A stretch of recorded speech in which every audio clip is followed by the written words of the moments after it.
Okey, ni sungai yang berdekatan dengan tanah ni. Tanah dia dekat seberang sana. Itu reserve sungai untuk tanah. Tanah yang owner nak jual tu ada dekat belah sana. Itu dia punya tanah reserve sungai. So memang kalau turun, kita tak dapat tunjuk tadi, kalau turun daripada tanah dia boleh terus keluar kat sana dan terus kat bawah sungai. Katakanlah kalau tak nak ikut belakang tu, keluar ikut depan, jalan depan, boleh terus turun untuk tengok sungai kat sini.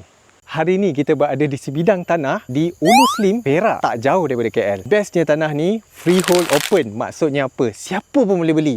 Melayu, Cina, India dan lain-lain. Tanah ni boleh dikatakan sebagai dusun durian. Ada lebih kurang 100 pokok durian dan ada pelbagai jenis. Selain freehold open, bestnya tanah ni dah siap ada rumah, elektrik dah ada, sumber air pun dah ada. Cakap pasal air, tanah ni tak jauh daripada reserve sungai. Yang paling penting sekali, ini paling best. Kenapa kena beli tanah ni? Cuba tengok kat belakang saya view Banjaran Titiwangsa. Memang cantik. Owner cakap tanah ni durian dia dalam bulan 2 start berbunga. Dalam bulan 5, bulan 6 insya-Allah dah boleh dapat hasil. Antara durian yang ada dekat kebun ni, ada durian Musang King, IOI dan lain-lain. Nak datang ke tanah ni, saya pakai Myvi je. Tak bayar pakai 4x4. Daripada KLCC nak ke tanah ni, kalau ikut Waze dalam 106 km je.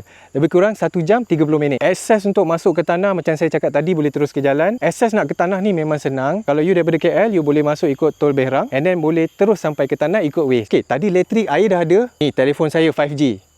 Cuba tengok. Okey, actually 4G. Tapi ada internet. Tanah ni freehold open, saiz dia lebih kurang 3.36 ekar. Jalan nak masuk ke tanah boleh pakai Myvi. Dah ada akses, maknanya semua kereta boleh jalan. Ada api air, berdekatan dengan sungai dan boleh jadi tempat pot healing yang paling best. Nak buat personal ke, nak buat bisnes ke, orang-orang yang dah lama nak cari tempat untuk buat bisnes healing-healing, camping site, saya rasa inilah tanah dia. So jangan buang masa, contact DM, nanti kita bawa datang view.